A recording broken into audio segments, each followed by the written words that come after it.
Hey, good afternoon and welcome.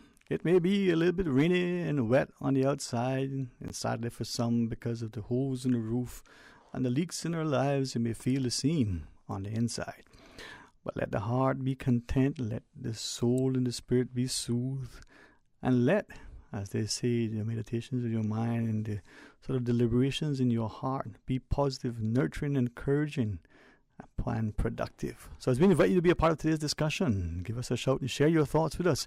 We want to broach something with you that we're thinking about starting as of tomorrow. Hey, stay tuned for Talk Today. Radio Cayman's Talk Today, the Cayman Islands' foremost listeners' participation program. We ask our listeners to avoid statements or comments which are abusive, derogatory, malicious, or defamatory. Do not use any indecent language or make any statement which is false or misleading. Email Talk Today at candw.ky or call 1-800-534-8255. Courtesy of Flow, Cayman's #1 network that connects you to your world like never before. Let your voice be heard. Once again, here's your host, Sterling Dwayne Ebanks.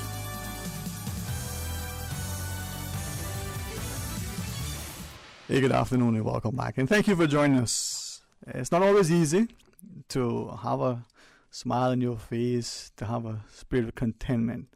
But we know it's necessary. We also know and recognize and appreciate that many feel much burden and pressure. Sometimes it's as if we have the weight of the world on our shoulders. And it's good to be able to not only draw alongside others who will, through prayer, petition, and supplication, but actually, physically help you to lighten those burdens.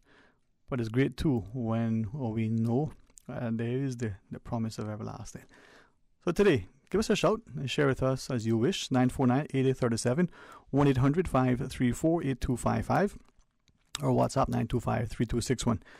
I'll say that we had some excellent discussions scheduled, and either through misunderstanding, miscommunication, or what some would say and very anxious, eager, some would even say overzealous approach to encouraging discussion, debate, and dialogue, that sometimes we get our lines crossed, and as a result we may have caused some of the scheduled discussions to have to be postponed and reoriented. So for that we will try our best to make accommodation.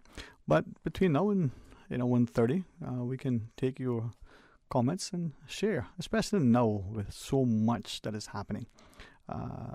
Chance at 1:30 to talk about the nesting seabirds will be part of our discussion, and in it we may see an opportunity that we probably never recognize in the past, but we'll have that when that unfolds. But for now, what is that thing that is most pressing in your minds? What is that thing that you think, as some of you have shared, is being ignored or not addressed sufficiently? Not only the idea of it not being addressed sufficiently, but not even be addressed at all. And I'll share with you from the last 5 hours or so, if I were to do, I guess what I say, an average, 5 hours pass and 5+ cups of coffee or tea, 1 every hour.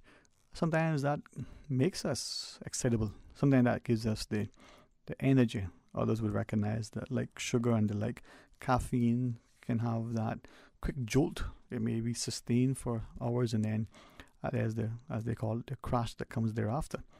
And so when the mind and the body is sufficiently in tune and tuned up, then it can have a sustained sort of concerted, consistent effort. Think, for instance, the race car drivers. Now, I'm glad that I have many friends, male and female alike, who are racing enthusiasts, car enthusiasts. A friend, I won't call her by name, but if you see her under the hood of any vehicle, you know two things. She has absolute confidence and competence as to not only what she's looking at, but what needs to be done to make whatever the issue is there, whether to improve the performance or to fix some, knocking sound. But also, she has the absolute earned respect of everybody else around her, Recall when Danica Patrick used to race, and it was a novel thing. And even in this sort of new century, we still have people looking at her, a woman. But why not? Are we not thankful for our mothers, our wives, and our daughters and our sisters? Let's go to the phones. Good afternoon and welcome. Thank you for calling. Good afternoon, Sterling. How are you? Blessed and thankful. How about yourself? I'm blessed and highly favored beyond Amen to measure. that. Amen to that. My concerns this afternoon is regarding all of the violence that have been happening in our communities lately. Yes. It is sad that it took this to open the commissioner's eyes and other people's eyes, but we have been trying. We took the commissioner on a tour and showed the commissioner all of these speakeasies and number selling and all kind of things that was going on in our barber shop in about our communities, and it just left alone until now. Yeah. I don't see where or why he would want to hold a press conference now to say what. To say what to who, when it could have been avoided. I believe in being proactive, cutting the bud before it shoots. Nipping it in the bud, they say, Yeah, nipping the bud before it shoots. And I mean, prevention is better than cure. So I feel that the commissioner has done a poor job of keeping our island safe, keeping our communities safe, and he needs to do his job or give it over to somebody who's willing to do the job. Yeah. I'm trusting and praying that every single person who's hearing you isn't offended, that their eyes are open, and with great deference to the governor, to elected and appointed individuals and the police and the wider community, that we're now willing to look at this. I want to maybe engage you if possible, but I want you to chat some more if you wish to share. Sure, but the point is, Sterling, it shouldn't have to take people's lives before they do their jobs. Yeah. Well, it should not come to this. Cayman has gone, and I mean, unless we take matters in hand and do what needs to be done and protect and serve our people, it will not get any better. I mean, you're talking about personal safety and security, right? You're talking about economic, political, and social stability. And if I'm thinking back to what may have transpired, and if I have the incorrect recollection, I certainly want to be, shown otherwise.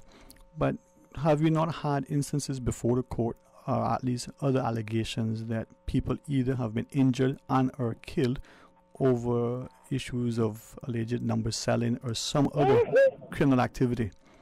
Have we not had the community, whether spearheaded or supported by the church, having marches against violence of all sorts, and yet little has happened? Have we not had the commissioners of police in the past identify? Again, I think I'm correct in the recollection. Here on Talk Today, one of the former commissioners said, I believe the number he gave was 13. Now, it might have been 15, 19, it might have been 2, but I think it was 13 individuals that they have identified as being members of gangs. Don't know what word he used to describe them, but gangs generally. So much so that they were constantly monitoring, my paraphrasing of what he shared, that these individuals had their lawyers write to the police to complain of being harassed. Now, it was a relatively small number. Granted, we need to be respectful that people should in fact be presumed innocent until proven otherwise in a court of competent jurisdiction. But we've passed legislation that can now say, if you refuse to say anything, it's adverse inference, so we can assume that you're guilty because you were not saying anything, you have something to hide. We've now put in place legislation to protect witnesses that say, well, you can give anonymous testimony. Going against what I'm told from attorneys goes against the tenet that you should be able to face your accuser. All that to share that if we, like you were saying, have a society that's being concerned about a personal safety or security or stability, and these things are happening, if you would forgive the term, in broad daylight, as it were, what is it going to take, as you shared, for us as a civil society to address these things? and it should not be a rhetorical question. So what do we do? And who, are we blaming the commissioner, the politicians, the government, whether the senior civil service, the church, the private sector, ourselves? I mean, is it a case of pointing fingers, or is it a case of coming together? Darling, I honestly believe the commissioner and planning needs they plays a big role into this situation. Because when we put it to the police reply to us, it's petty crime. Due to when they take it to the court, they just get a slap on their wrist, and they'll come back out and continue the very same time. You understand? Right. Planning, because of the structures that have gone down in our communities to house illegal activities, and have not been torn down, taken down, or penalized. They want to come and hit you with, if the structure have been more than 5 years, planning law can't, the planning law that they can't do anything about it. So you've been told that too? Okay. Yes. Okay, I've heard that as well. 7 years is what I've heard about it. Okay. What happened when it was reported before the 5 years, the 5 years passed, and planning still refused to do anything about it. Right. Planning is just as responsible for these structures that are housing illegal activities. Look at the amount of barbershops on Eastern Avenue. I don't even know the amount by numbers, but the amount of barbershops, and you sit down and you watch, which I did, along with colleagues, and see men and not only men and women go in there, and just as rugged as they go in, they come out looking ruggeder than ever, or you can see them as pushing things down in their pocket. That's because they are purchasing not illegal numbers in these barbershops. Well, there was a time that they had the windows dark tints. Now I've noticed the tints are off the windows, and they have shutters in the windows, blinds in the windows. So it is still continuing. But the bottom line is the police are saying it is petty crime. So the police and planning needs to get up off their butts and do what needs to be done to try to fix this problem. But is it just a policing matter, or is it for the community? I mean, I'm genuinely... If the community is reporting to the police, numbers are being sold here. Squash it before somebody get robbed, before some fool comes up and somebody gets shoot or some incident happens. Deal with it. Yeah. I'm reminded that many years ago, before the court, there was a lady from a Spanish-speaking country that was before the court for, as I understand it, she was buying numbers, and the court said, well, her country, this is normal and legal, so therefore here, they won't, there won't be any sanction. And as I'm told, it was almost as if the person said, well, ignorance is a defense, which we're told, ignorance of law is no defense. I share that to ask then, are we in a society that is not fully cognizant of the change in dynamic, the multiple sort of approaches and practices from people who may believe that this is it and not knowing? Is it then that we need to have a better education so that people aren't penalized in the first instance, but that we become more conscious of what the expectations, what the laws are, and not see it as petty, but see it as, what was that term, broken windows. We fail to address the smallest, simplest of things, and then they become significant because we turn a blind eye to what seems to be nothing major, and then all of a sudden this thing now has become a major issue, and it's led people injured or dead. You see, the problem is that we have a lot of people come to Cayman, and where they come from, they want to bring what they used to do back home, their culture, here and introduce it into Cayman culture, and expect to ride with it. Right. You understand? Right. But is it, okay, there's that too, but is it also that we, whether we were here for generations or we've been here for a couple of decades or a few years, we ourselves also adopt that. We see that as being okay. I have tried to stop in recent times, but I used to make a lot of jokes about what number played and the like, and some people laughed and understood that I'm trying to draw attention that this is an issue. Others were offended by it because they thought I was trivializing it. It wasn't the intent. Again, the consequence being what it was, I've refrained. But we seem to know, as you shared, that this is happening everywhere. But yet, some people will say, well, geez, I must be the only person that don't know if everybody else knows.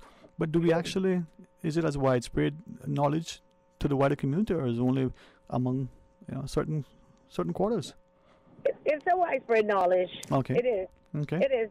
I mean, and being it's a widespread knowledge, that's why I'm expecting the police to do more. Okay. I am expecting that. But honestly, let me break it down for you. Yes, please. You cannot be a part of the solution if you are part of the problem. Okay. And right now, the police happens to be a part of the problem. How so? Them themselves, you find purchasing, or you will see purchasing numbers. Okay. You understand? Them themselves, when they're going to do raids, that they are unsuccessful. They are not successful because they tip the people off that they're coming to do raids. And I mean, I know exactly what I'm telling you. Okay. Well, I've seen it happen. We living in these communities know that drugs are being sold such and such a place, and when the police go and do raid, they can't find nothing. Why is that? But then, that is a very glaring allegation, and I trust and pray that's not the case. But it is. As you share that, and it could be, one rotten apple spoils the bunch, right? If we're having things in our society where we are turning a blind eye to it, or where, as you've alleged, those who are entrusted to with the responsibility and authority to set the example and uphold the law, for whatever reason, isn't doing it to the extent that we expect. How do we address that then? I mean, what is it that we need to do to make sure that we get what we think we're paying for? Honestly, only the good Lord in heaven knows. Well, Because then what I think what needs to be, I mean, I have what I say is I have concrete. I mean, proof of I've seen personally. Okay. This is things that I've seen. Nobody not tell me. I have seen, and if you was to, we need to come and have a chat with you, Cayman Action Committee, and sit down and tell you what we have experienced in our communities. You would probably never want to believe what we have to tell you regarding. Well, let's make that happen, because the more that we don't need to name a shame. We need to take our heads out of the sand. If I'm what I'm hearing you say, and acknowledge the good, the bad, and the not so beautiful, and find a way that as a society, irrespective of who we think we are, or how long we've been here, or what jobs or uniforms or positions or titles that we may have, if we're going to make this a safe society, a nurturing, caring society, we need to be one that is more loving and unified. So how do we bring about that? And I'm always prayerful, but I'm also understanding that faith without works is dead, right? So we need to do something productive and constructive. Yeah. So reach out to me. Let's make it happen. All right. Will do. All right. Will do, darling. Okay. You have a blessed evening. Amen. You do the same. Thank you. All right. We're going to take a couple more calls. I'm mindful that we do have a break. Let's take that. Please stay on the line, and we'll join you right after. A caring and community spirit, cherished family and cultural values. These are some of the things that still embodies the Caymanian way of life in the Eastern Districts today. Savannah Pharmacy, your neighborhood pharmacy, located in Countryside Shopping Village, is delighted to offer products and services of real value. Whether it's catering to your family's medical needs or carrying apparel, gifts, and beauty products, Savannah Pharmacy provides you with more than just prescriptions. Remember, they're always just around the corner with everything your family needs and convenient opening hours, including Sundays and holidays. Savannah Pharmacy. For more information, call 946-3336. It's Kirk Freeport's 50th anniversary, and we're celebrating with you. If it's your 50th birthday in 2022, we have a $50 gift card for you. If you're celebrating your 50th wedding anniversary or higher, it's $500. We'll also donate $50,000 to charities and increase the rewards for store purchases too. Purchases of $500 will receive branded gifts, while purchases of $100 gain entry into our monthly sweepstakes with prizes from luxury brands. View terms and conditions on KirkFreeport.com. For medical lab services in Cayman, go straight to MedLab. For a full range of medical services, pleasant, clean and comfortable environment, no long lines and affordable fees, visit MedLab at the Smith Road Plaza. Open Monday to Friday, 8:30 a.m. to 5 p.m. and half day on Saturdays. Call 949-7331 to make your appointment. For medical lab services in Cayman, MedLab. Ask our professional team about the benefits of cutting-edge technology with MedLab's new state-of-the-art digital mammogram machine. Research tells us that the best age for parents to start having conversations with their children about the dangers of underage drinking is when their kids are 9 years old. Studies show that parents have a significant influence on young people's decision to drink. So talk, they are listening. The NDC offers parents advice on how to talk to their children about underage drinking and prepares you for the tough questions like, did you drink as a child? For tips, log on to www.ndc.ky. This message was brought to you by the National Drug Council and Radio Cayman. Talk today. But I do have some questions. Talk today. Cayman Islands' foremost listeners' participation program. Talk today. Because there are more questions than answers. What the public is saying. Waiting to take your calls right now. Sterling Dwayne Ebanks.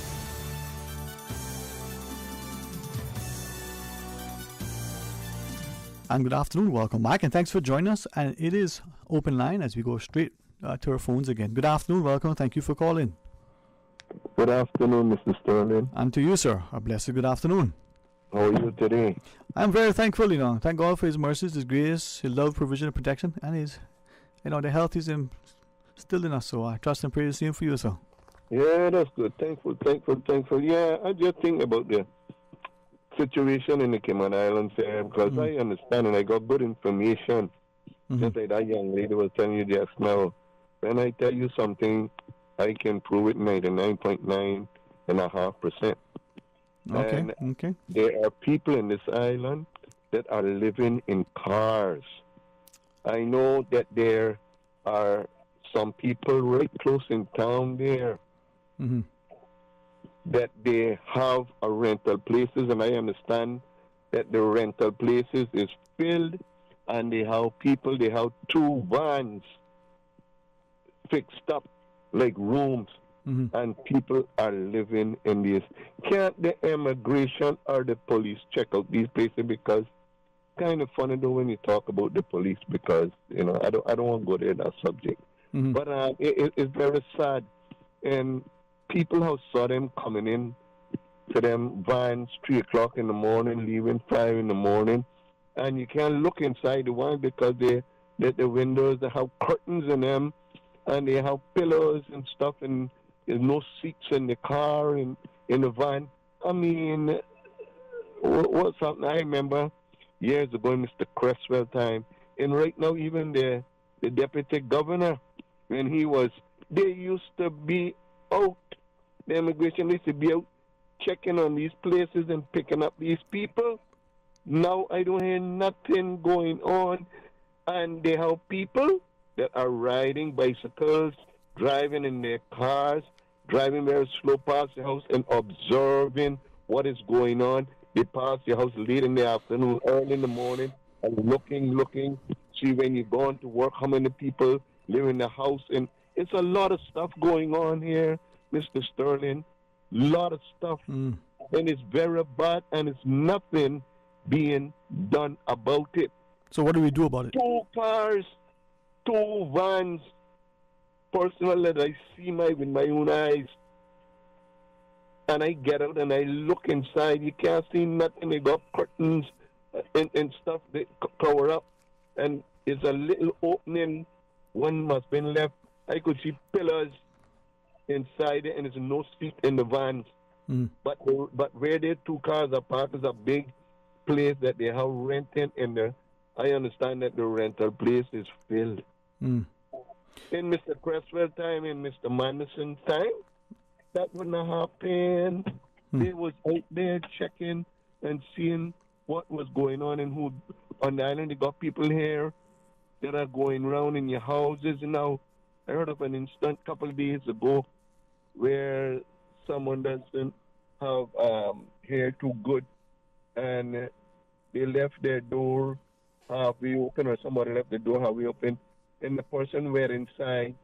And women are being used as well for these crimes, asking, I see you got a boat there, you want to sell it? What, you want to sell it? And the person was standing up right behind the person in their own house. The person was surprised. How you get in my house? Well, the door opened nicely. That's why everybody got cameras now and they got dogs.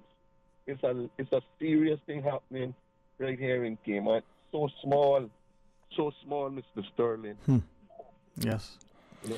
Well, that's anyhow, thank you. Hear somebody's view about it. Likewise.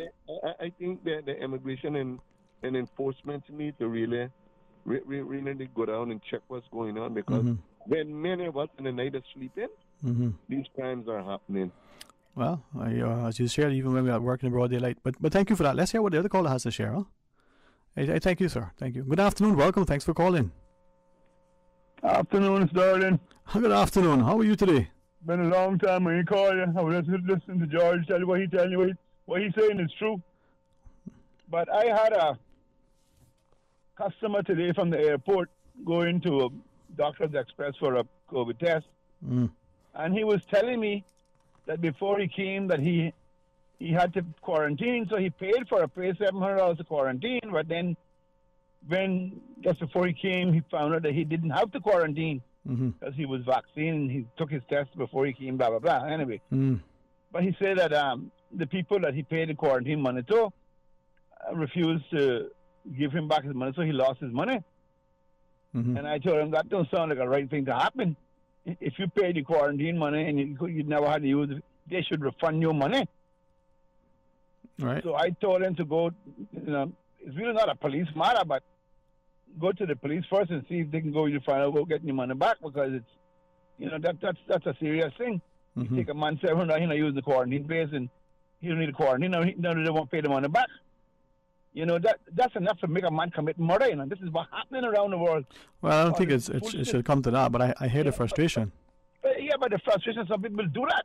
Right. People don't care, they want the money back. This guy is upon a permit here working, and people are making a big salary, But this is the kind of thing that happening in this island that I just can't figure out. But let me ask, right? Let me ask of you, if you'll be so inclined, take that whole issue, and again, maybe whether we're following it, every day very closely or just loosely and generally, we see that the UK has taken certain measures and no longer doing certain things that we seem to be continuing to do.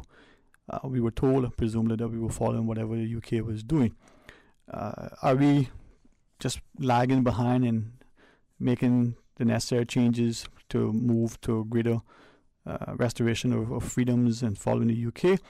And if so, why is that? I mean, what is it you're thinking in that regard?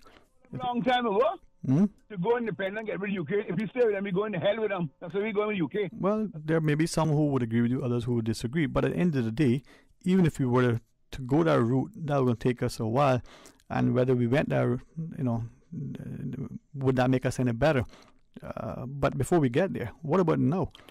We're seeing a call from the private sector association saying, hey, time to maybe make masks, either voluntary or altogether get rid of them. We are having people ask questions about the continued practices. Physicians raising, locally and globally, concerns about certain things that they're seeing, manifesting itself in the last year or so. Are we still willing to castigate the person who asks a question, or are we willing now to listen, to a perspective that may not necessarily be singing from the same public narrative? There was a day when that might have been called propaganda. Maybe now we just call alternate truths. I don't know. So what is happening, and why is it that we're unwilling to stand in the gap? Well, what's happening is the Bible fulfilling. That's what's happening. Okay. That's basically what happened. Look at it. I mean, you know the Bible. You read it. You read the Bible like me. I mean, I've been from beginning to end. But what's happening now is all that the Bible says would happen in these days. That's all that's really happening. And a lot of people don't understand it because some people don't even believe in the Bible. But I don't believe in the Bible. I know it. You know, because I'm reading from beginning to end. Almost completely done it now. But understanding what's going on is that's what's going on. Well, interesting times indeed, you know. It's all the 2,000 years of history that can't be wiped away so easily. Like Bob Marley said, that's what it is. And the corruption has gotten so bad that it's taking them to this situation. Some people are suffering really bad, and some people got it made. Well, there is corruption, but there's a word that I was introduced to a long time ago. And not just people who are corrupted, they're also being co-opted. And is that worse? We're sitting there blindly following without questioning. And we're going against the green just because we can, or we're going along because we're weak and coward. Both amount to the same thing, right? Anyway, I just wanted to call in today, my experience with this guy this morning. Yeah, man. The quarantine, people shouldn't be doing that, you know what I mean? All right, well, again, something to consider. Thank you, sir. But anyway, I'll let you all know. All right, cool. Keep us posted. All right, to the other caller, we'll take this scheduled break, and when we come back, we'll join you. For medical lab services in Cayman, go straight to MedLab. For a full range of medical services, pleasant, clean and comfortable environment, no long lines and affordable fees, visit MedLab at the Smith Road Plaza. Open Monday to Friday, 8:30 a.m. to 5 p.m. and half day on Saturdays. Call 949-7331 to make your appointment. For medical lab services in Cayman, MedLab. Ask our professional team about the benefits of cutting-edge technology with MedLab's new state-of-the-art digital mammogram machine. Did you know that ValueMed Pharmacy has a free online prescription service? Managing your health and medical requirements has never been easier with ValueMed. Simply visit value-medpharmacy.com. That's VALU-medpharmacy.com and click the Refill Prescriptions tab on our website. Fill in the information for new prescriptions or refills and choose your preferred pickup location. ValueMed on Walkers Road or Town. Then bring in your original prescription from your doctor when picking up. There's no need to stand in line and wait for your prescription. Save time and pick up prescriptions at your convenience by visiting value-medpharmacy.com. That's VALU-medpharmacy.com. Every day in the Cayman Islands, nonprofits and their volunteers work tirelessly, improving our communities and the lives of the people within them. With GiversPlanet.com, you can make a difference by supporting a fundraising effort or starting your own. Givers Planet provides an online solution to conveniently raise money for your worthy cause. Whether you are fundraising for medical needs, education, animal welfare, youth programs, religious missions, school PTA efforts, or a nonprofit. Simply create your fundraiser at GiversPlanet.com and spread the word to your local and international supporters so that they can visit and make a secure online donation. Start fundraising online today with GiversPlanet.com. Raising children is costly. That is why each year the Ministry of Education provides, through its Early Childhood Assistance Program, funding to assist Caymanian children to attend an early childhood center. For early childhood funding assistance, call the Early Childhood Care and Education Unit at 244-3155 or 936-0267 or download an application form from the ministry's website at www.gov.ky/education and email the completed form to ecap@gov.ky. Talk today. But I do have some questions. Talk today. Cayman Islands' foremost listeners participation program. Talk today. Because there are more questions than answers. What the public is saying. Waiting to take your calls right now. Sterling Dwayne Ebanks.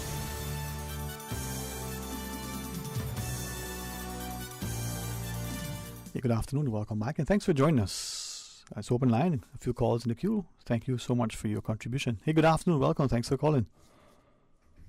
Hello, good afternoon, Sterling. How are you doing? My good friend, good afternoon, man. How are you?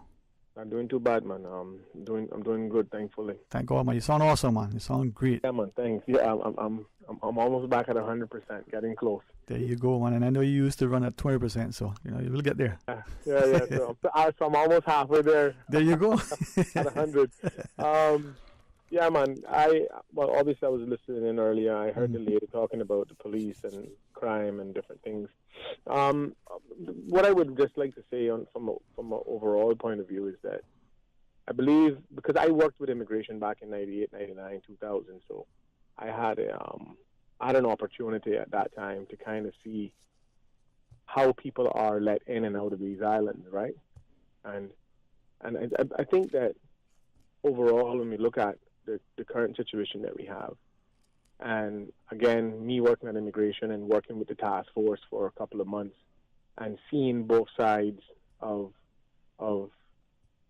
people who come to our shores. Listen, we have a very vulnerable border because in the past, we didn't do too much in terms of vetting people and due diligence and whatnot.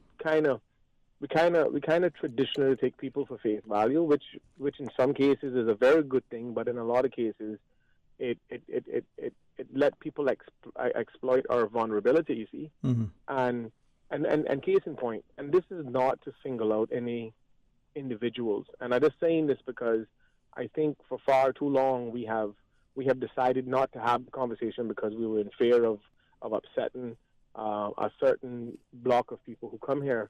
But the reality is that when we grant work permits on our island, we are letting in people that we really don't know to any great degree. And knowing the fact that we have to have work permit holders in order for our country to run properly because we don't have enough Caymanians to fill every post. And obviously we have our own bad apples as well. Now, I'm not trying to say that the only reason why we have crime is because of people who we've let in. Right, so, right. Certainly that's not the case. But I do know that influences from different cultural backgrounds create a lot of hindrances too. But having said all of that, what I'm saying is that when you look at the requirements on a work permit, it's a basic health certificate, police record, and some references, right? And I know for a fact that people could obtain fake police records from their country. I know this for a fact because I worked with immigration. We've seen fake police records. We've seen people with fake identity. We've seen people who come in here who weren't who they say they really were. And the fact of the matter is that because we have such an exposure to just about every cultural element, you're going to see a certain level of crime increase, especially when you have a predominantly non-armed police force. Not saying that I'm advocating for everybody to be armed. I'm saying that it's lovely to know that we live in an island that is not necessary, because traditionally, our crime has been pretty much limited to certain things. We had crime, but it just wasn't the way that we see it now. Obviously, we have a cultural melting pot of many nationalities here, and then we see their behavioral habits also come here. And I think that we need to do a better job on how we go about structuring the intake of everyone who comes to our island, and make sure that we have the proper laws and legislation in place in order to either deter or eliminate or fix the problem. So how do you do that, Sterling? I'm not telling you that I have a magic wand. I'm just simply saying that these are some of the issues that may be contributing to the fact that we have heinous crimes such as the one we saw the other night.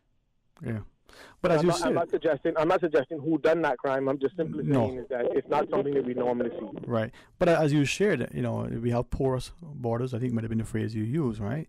And I'm asking myself, as I would ask, what is the answer to war? Is it more war, or is the answer peace?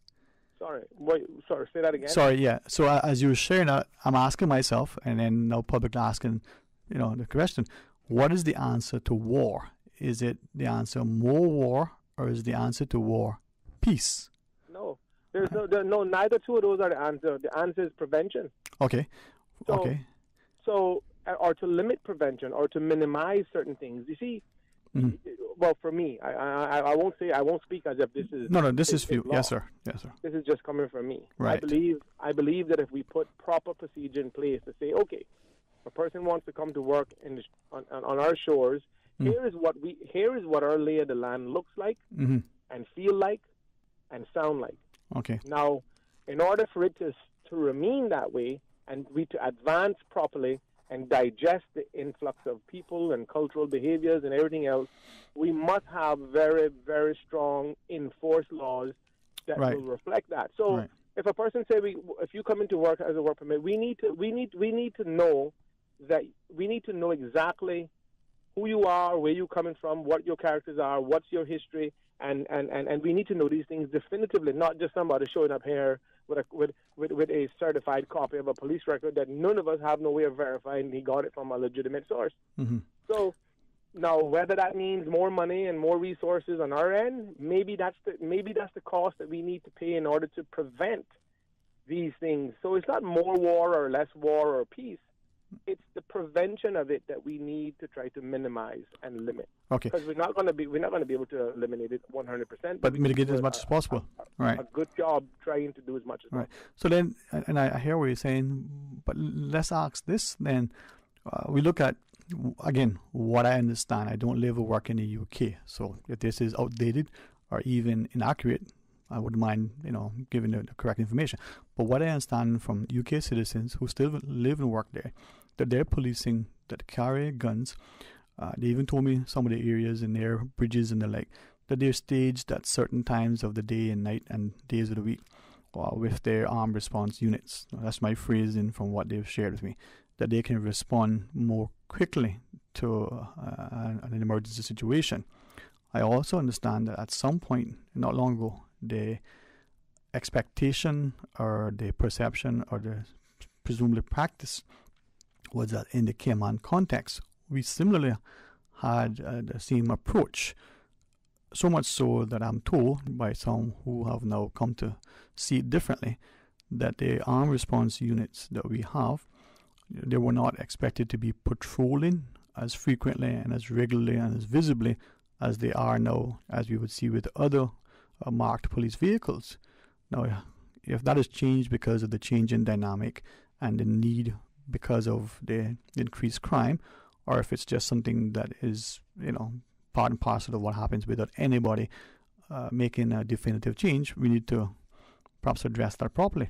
And if that change is because our society now has become so unsafe and such a strong element of criminality, as you shared, do we have a means of acknowledging it and addressing it so to lead to that prevention in the first place? I just wanted to take a 30-second pin a little ways back. Yes, sir.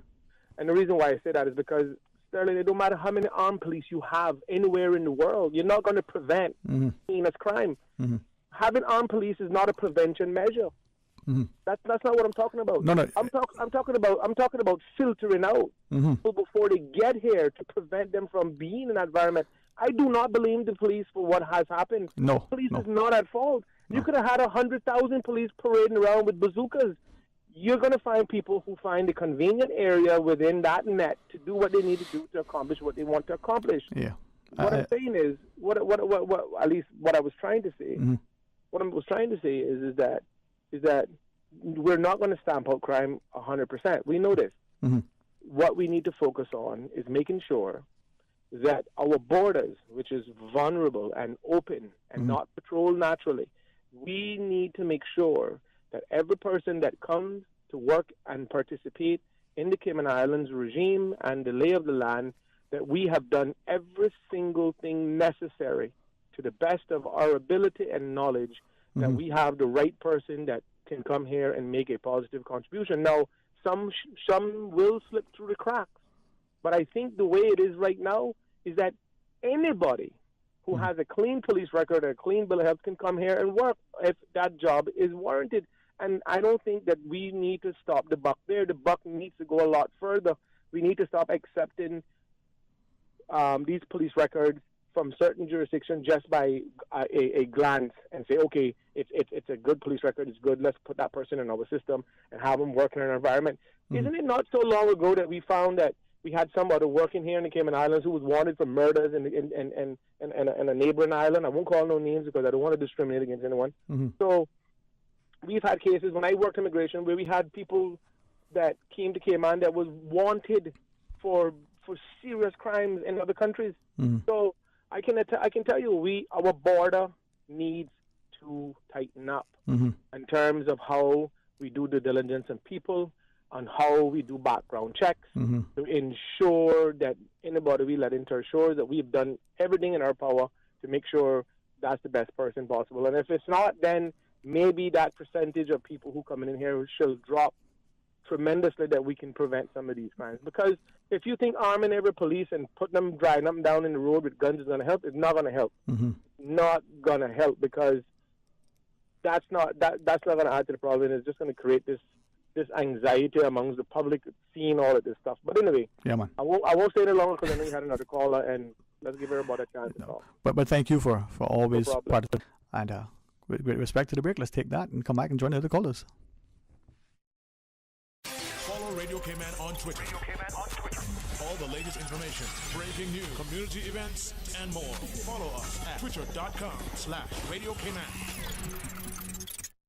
Today's biggest news. Radio Cayman, your voice, your choice. Local, regional, international.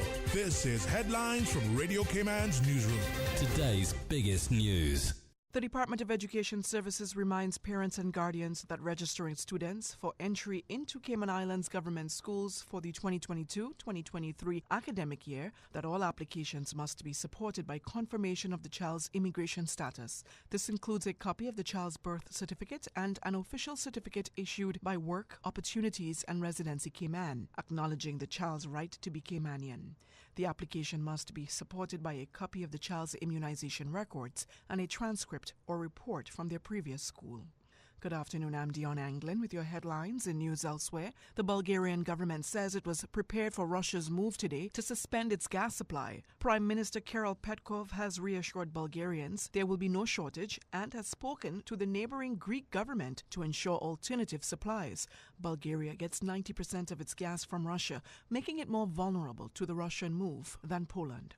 And today, Melissa Lucio was supposed to die, but 2 days before the 53-year-old mother of 14 children was due to be executed, she was given a second chance. For 14 years, Lucio had been on death row for the 2007 death of her then 2-year-old daughter, Mariah, but she has always maintained her innocence, saying that the toddler had died from an accidental fall, not from beating and torturing, as prosecutors in Texas claimed. That's a wrap of your headlines. I'm Dion Anglin. For the latest in news and information, follow Radio Cayman on social media, Facebook, Instagram, Twitter. Download the Radio Cayman app or log on to our website, radiocayman.gov.ky. Busy. Feel like there's not just enough hours in the day. Savannah Pharmacy, service to make your life easier. Now you can WhatsApp your prescription order to 929-5045. And pickup is just around the corner with everything your family needs and convenient opening hours including Sundays and holidays. WhatsApp your prescription order to 929-5045. Savannah Pharmacy, wholesome values with modern conveniences. Talk today. But I do have some questions. Talk today. Cayman Islands' foremost listeners participation program. Talk today. Because there are more questions than answers. What the public is saying. Waiting to take your calls right now. Sterling Dwayne Ebanks.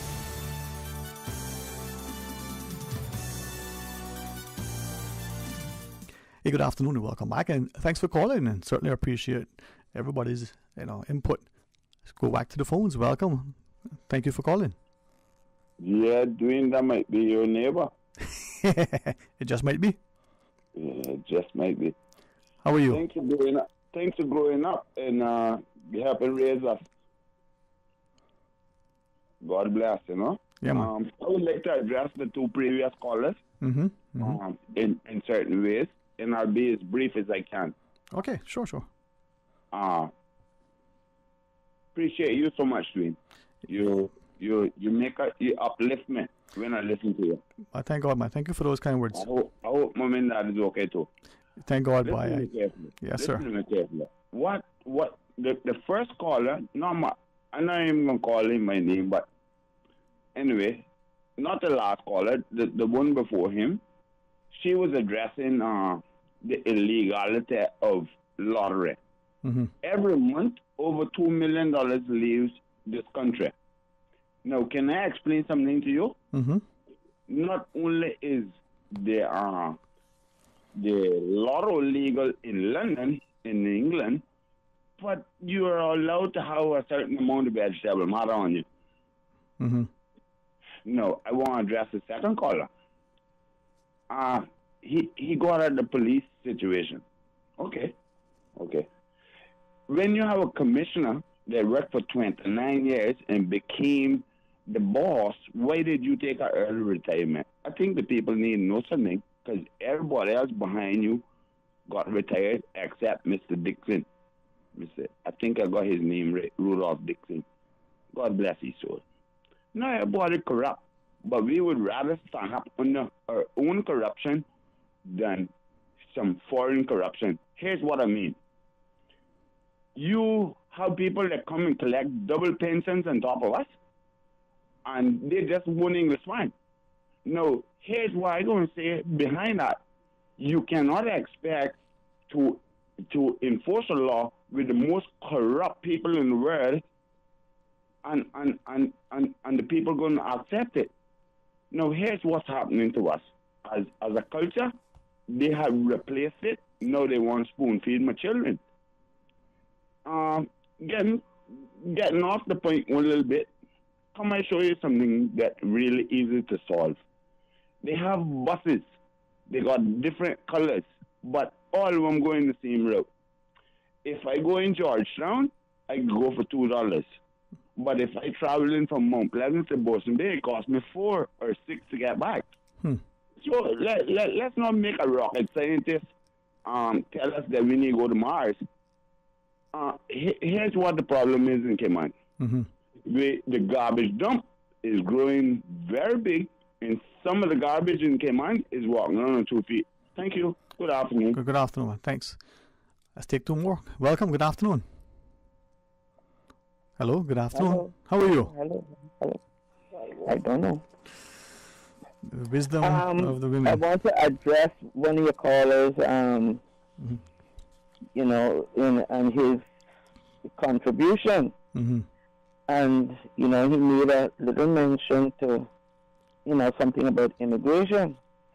Well, if we can talk about immigration and crime and all that, I go back to one of my pet peeves right now for a long time, and it's becoming even more necessary to have this pet peeve. And I just want to say to those persons younger than, you know, a little youngish that would know this, that years ago, when we had, as somebody in the know confirmed to me the other day and the whole world, that you know, this was under the Cayman protection law, that when a person was applying for our citizenship, there was a provision in that law which required them to advertise their intent in the then Caymanian Compass, you know, compared to what we have now, the brand name Cayman Compass. Nothing in it for me. I don't have anything in there for you. But, you know, I think that little, I'm going to call it little because it seemed like all since that time, and that was a long time ago, I think it was in the 70s, 80s, all of our elected officials and their agencies, their advisory boards, I don't mean those governmental ones, I mean those personal ones, like no governmental ones didn't see it either. Nobody looked at that one little issue that we as the Caymanian, very small in number, didn't know how many, who, for what reason, and all those things that these people applied for our citizenship. They were granted our citizenship, seemed like hand over fist. When you hear these numbers, well, 200 or 2,000 was granted in such and such a period of time. We don't know anything about who's in the Cayman Islands. And to me, when people are chosen and given a right and a privilege, they are even more favorite than me because I wasn't chosen by accident. I was born here. By accident, I call it happened there. I was born here. These people did it, you know, as much or as little, I think, in my way of reasoning, as little as they felt like, and they were granted our citizenship. They then became as valued in this society, and no less than me or you or anybody else that got generations here. Where these people then began to take out work permits for their kind of people, and that's how they built their strong communities. Mm-hmm. Their communities are stronger than ours. We tend to snipe and swipe at each other and, press each other down. We use the terminology crab in a barrel. I don't like to use it, but sometimes I got to bow my head and know that, it's really us. Mm-hmm. But we talking about foreign nationals. I asked the premier, current sitting premier, with much respect, sir, look at the issue as we continue to look at the issue of crime. Bold, one night it was down West Bay. You gone into a restaurant, you beat up who you want, you take the food and you take the money and you're gone. The next night, in a different district, just as bold and brazen, you take a man's life. And it has to do something with immigration. And yeah, we have our shootouts and so on and so forth. We do. I don't like it, but we do. But please, Mr. Premier, behind your back I call you Prim. I don't know if you like that, but that's what I call it. Please, Mr. Premier and Deputy, sometime I believe you know the street better than, you first. This is where you come in, and like I told you before, I tell you behind your back, and I tell you before your face is this close to your face as I can get you today. Mm-hmm. But you talk yourself into a heavy position. Now I need you to show up at the sidebar, and I know you're not quiet, and I know you're not timid, I know you're not afraid, and I know you know everything that you want to know. Our country look bad, sir, because in an area like where I drive across and see some yellow tape still around last night, that not under no bush, that is in the broad open. And for something like that to happen to a human being in Cayman, I mean, it's painful. It's painful just as a human being, just as a Caymanian. All of this gone abroad, and you know whose country gone abroad about? Mine. And this is not Cayman. So I'm calling on the Premier and his deputy, step up, step up, step up, step up, step up. It's time now. And if we don't get it with your government, I don't know which one we can get it from. Because I'll tell you what, looking at all of the combinations that would come after you, I still don't see how we can get it. So it is that we can get it with you here and now and satisfy my soul before I die, or you take it into the future and try to do something. But it looked bad, it looked bad, it looked bad. Goodbye. Thank you for sharing that as we take the next caller. Good afternoon. Welcome. Thanks for calling. Hello, good afternoon. Good afternoon. How are you? How are you? Oh, not too bad. What happened the other day? You all not pay that telephone bill over? Possibly. It might have been we didn't pay the rain surcharge. Yeah, blame it on the rain. Well, that was a hit until it wasn't. So it's all good, huh? Yeah. It's all good. Yeah, I took my hat off to my little friend that I just called, Miss S, or Miss C, whatever you want to spell her name. Darling, I got a few things that I want to hit on, and if we do run out of time, you got to go to your break. Believe me, I can hold on. All right. Well, thank you. But you talk and I'll listen. Yeah, good idea. Thanks. Mm-hmm. Sterling, OC show this morning was very interested. Show this morning. Mm-hmm. The majority of it that I did hear was very, very interested. But I just want to say that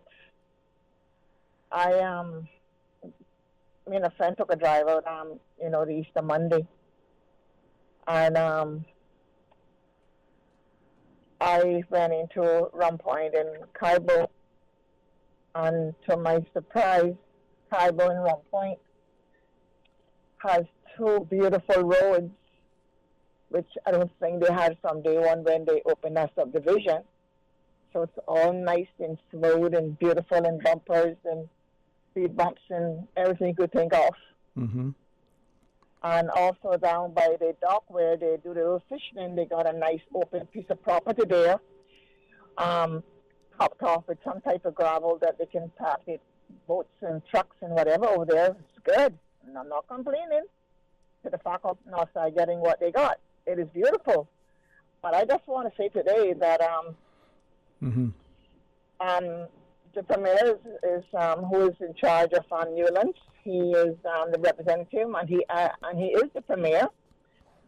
And before this government, the other government was fixing up some roads into the Newlands area off of Moonbeam and so forth. And it was giving them just this money to do chip, what do you call it? Chip and spray roads across the college as well as in Newlands, Moonbeam, and Frank Hall Homes, put it that way. Anyhow, some bad weather came in and destroyed some of the roads up in the back that the other government was doing. So the government came back and they was able to do their top what Mr. Wilford, God rest his soul, called the barbecue road. You know, it's Barbara Green, right? And the barbecue some of the roads up in the back there, and they started some, and they just brought it to a certain level, and they stopped, okay? And nothing else was done. Now we got this government in now. When this government came now and did a partial part of Moonbeam, and it went into Nathan, and ended their barbecue to the end of people's property entrance into the yards on Moonbeam. And the majority roads is in very bad condition up there. And I want to know if and when we're going to have some decent roads in the Newlands area, knowing that this man represents our area and he is the purveyor for the island. This young man just got into Northside, and look at what he has got done. I take my hat off to how he got it done, and got it done so fast. They say, oh, this government only been in 1 year, you got to give them time, and yakety-yak and yakety-yak. That is besides the point. I know there's a few things this government has done that is pleasing to a degree, and no government, I don't believe, will ever be able to do everything in 4 years. But what happens, Sterling, these governments need to stop continuing what the other government has done. They need to continue doing what they have done to improve the island, you know, our roads and so forth and so forth. We need to stop degrading the past government and so forth and continue where this other government left off these roads in the Newlands area because it didn't go back in. Right. So I just want to say today that, you know, my road especially, it is very, very, a very bad road. And a lot of water settles there when it's ready. And the hurricane season is coming. The rainy season, it could kind of feel like kind of early, but I think this is going to be like the last week today or sometime tomorrow, which we don't have no control over the rain. Don't get me wrong, okay? And whenever it comes, it's more than appreciated. But my house is who gets the whipping from the water in the road when these people cross. And it tends to drive even faster when they're in water. For what purpose, I don't even know.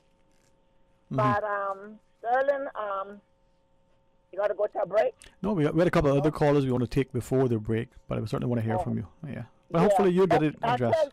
Yeah, but I tell you what then, you're going to take those callers, and I may call back. If not, then probably tomorrow. Yes. All righty? You're always so amenable. Thank you. And let's take these calls. Okay, welcome. Good afternoon. Good afternoon again, me Sterling. Yeah, man, of course. Yeah. What I would like to remind the Cayman public is only one other country in the whole wide world that police will resume people. That's Palestine. Have a good afternoon. And to you. Hey, good afternoon. Welcome. Thanks for calling. Good afternoon, Sterling Dwayne. How are you doing today? I am blessed. How are you? Boy, right here, poor, sober, and ugly. But enjoying the life that God gave to me or lent to me. Yeah, we live in a borrowed time, huh? Thanks for his mercies. Oh, yes.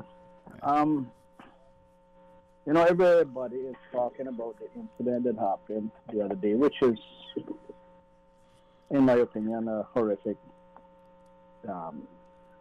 ordeal. But people are afraid to come forward and say if they saw anything or what they saw. Because before they hang up the phone, the individual that they're reporting on has already found out that they called in or reported it. I'm not asking nobody about this. I've had it happen to me. I've had it happen to me. And another thing, the DPP has made a ruling on several instances where an individual has threatened a family member to take their life. And the DPP ruled on it and said, oh, it's a family matter. They're not doing anything about it. But yet, other instances show where families kill family. And this was done here as well. So we're not exempt from it. But yet, you can take and make a ruling, because it's a family member or whatever, they don't mean nothing by that. Come on. So the police and the DPP are not doing what they're supposed to be doing. In many cases. And these are things that I know personally of instances where things have happened in that manner.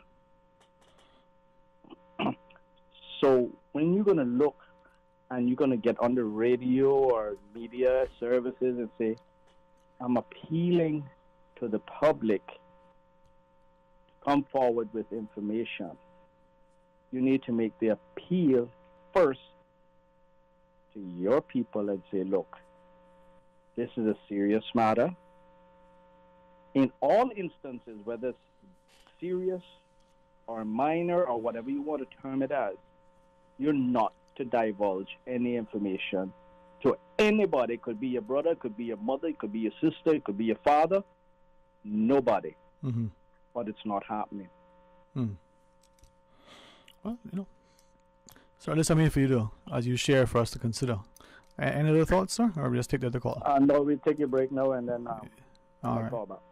Yeah, man. Well, this is, I appreciate you sharing, and I'm hopeful that as we as a community are listening, reflecting, and with a great sense of remorse, that we are paying absolute attention, and if we don't do something constructive and urgent, that we may end up in a worse place. Many of us probably heard it and probably attributed it correctly, otherwise, to U.S. President John F. Kennedy. When he says, when something needs to be done, if not now, when, if not me, who? We have to recognize the importance, in the words of Martin Luther King, that the time is always right to do the right thing. I think nobody's comments today should be construed that they're trying to malign, point fingers, castigate, or otherwise call people in a way that should, create a growing sense of division, but speak to the urgency of our society's need to respond positively, proactively, and productively to what is unfolding in our society. And as I think back to not long ago when we say we were crime-free or relatively low crime, this insidious creep that we see in our society relative to whether it's the willingness to turn a blind eye, the unwillingness to do the right thing, the desire for some to see others act without joining alongside to lend a helping hand. We are in this together. So if it's a call to be unified, a call to show greater love and respect and appreciation for each other, maybe it is now. A lot has happened in the last couple of years, and many of us have found ways to cope with it by making jokes and say, boy, the last 2 years have been 2 long centuries. Or we may have found other ways, whether in our minds, positive through exercise, or with some level of consternation from our families through excess libation and the like. The sheer fact is that unless we do something together and our sense of urgency, or maybe we'll not enjoy that continued security and safety and success, whether political, economic, or social. It is on us. We'll pause and take a break. We have a scheduled discussion about seabirds with the good folks at the Department of Environment, in particular their Terrestrial Resources Unit. So let's see what unfolds. Stay tuned for Talk Today.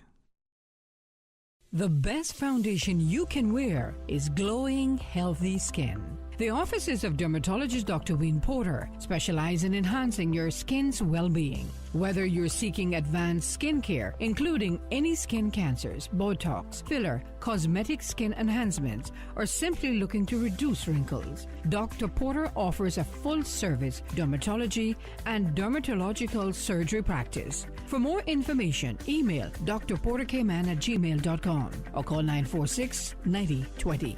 That is 946-9020. JN Money, money touchdown. Send the money now. Reach wow. You say you need some money. JN Money, I can send it in a hurry. Get through quick when you come collect your cash, or use your money card and swipe it in a flash. Send funds to any bank, yeah. Pay your bills quick, yeah. Low fees, you know what it, yeah. JN Money, we are pick, yeah. Send and receive funds at any JN Money location. It's fast, affordable, and convenient. Money touchdown with JN Money. Send funds to any bank, yeah. Pay your bills quick, yeah. Low fees, you know what it, yeah. JN Money, we are pick, yeah. Call 345-945-2014 for details. Available at JN Money locations across the Cayman Islands. You see how hard it's raining? Yeah, and I don't have time to fight traffic and get my lunch from Subway. I have so much work to do. Why don't you order Subway by using the Let's Eat or Bento app? Save time, stay dry, and get your sandwich fast. I never thought of that. Great idea. I'm going to order now. Order me a veggie pizza while you're at it. And a cookie platter for the office. Too busy at work or home? Is the rainy weather stopping you from dining out? Order your favorite Subway sandwich, wrap, or pizza through the Let's Eat or Bento app with fast and reliable delivery. Subway, eat fresh. For medical lab services in Cayman, go straight to MedLab. Blood test, x-ray, and mammogram, all of that is MedLab. Affordable fees and friendly service, a full professional team. MedLab is always comfortable, MedLab is always clean. For medical lab services in Cayman, MedLab. Call 949-7331 and ask about MedLab's new state-of-the-art digital mammogram machine. Attention parents and guardians. Any child who is 5 years old by 31st August must be enrolled in an approved educational program, including government, private, or homeschooling program. Registration for the 2022-23 academic year begins on 1st April. Applications received before 1st April will not be considered. Detailed students' registration guidelines and forms are available on the Department of Education Services website at www.schools.edu.ky or by emailing edu.registration@gov.ky. Your Radio Cayman 6 p.m. news, Monday through Friday, is brought to you by Logic. Your life connected. Talk today. But I do have some questions. Talk today. Cayman Islands' foremost listeners participation program. Talk today. Because there are more questions than answers. What the public is saying. Waiting to take your calls right now. Sterling Dwayne Ebanks.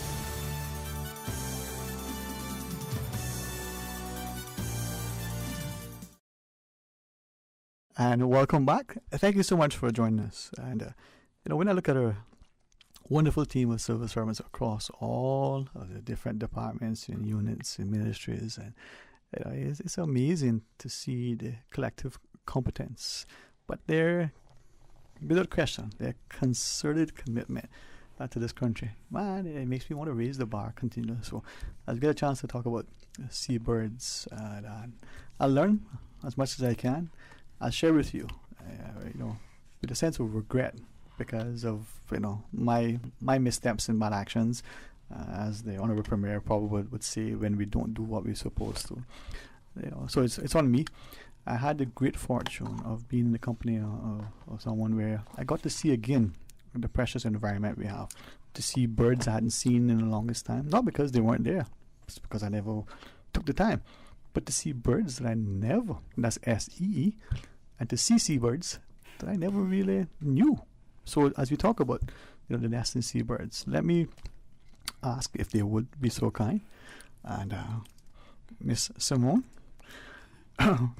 start with you first, right? Do a brief intro. Simone Williams, together with her colleague Miss Jean Hawkinson from the Department of Environment Terrestrial Resources Unit as research officers. Maybe a brief intro, as much as you want to share. It's good to have you back, Simone, but for people to appreciate that there's so much in this small community, whether on Grand Cayman, whether in the Brac or Little Cayman, that we probably so easily take for granted, that we see the bird and we no longer, it's just a bird with wings flying over. And it never catches your attention until someone says, hey, do you realize that that's an albatross? No, just kidding. It doesn't have to be that. That would be nice to see an albatross here. Would it be? Wow, yeah.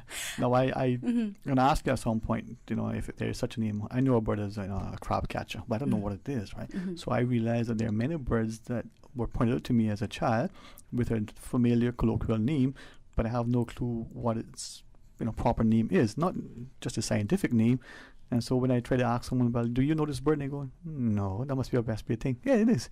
So with that, let's start with Miss Simone first. Okay, so let's, lay some ground rules, for what a seabird is, since we're going to be talking about seabirds today. Seabirds, and seashore. Yeah. So seabirds are highly masterful birds of the land, of the sea, obviously, and of the air. So a seabird generally is a bird that has webbed feet. It has elongated wings to help fly and stay aloft in the over the ocean and over the seas. They're pelagic birds. They also have specialized glands that help them actually secrete salt when they drink salt water. So they can drink salt water and excrete the excess salt. So they can actually, use the water. Wow. Yeah. Built in reverse osmosis system. Exactly. It's built in inside them. Yeah. Mm-hmm. And so, as you've mentioned before, the albatross, right? That's kind of the most iconic seabird.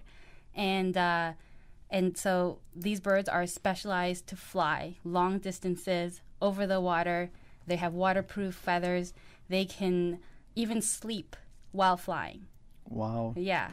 And like some of us, can you sleep while working?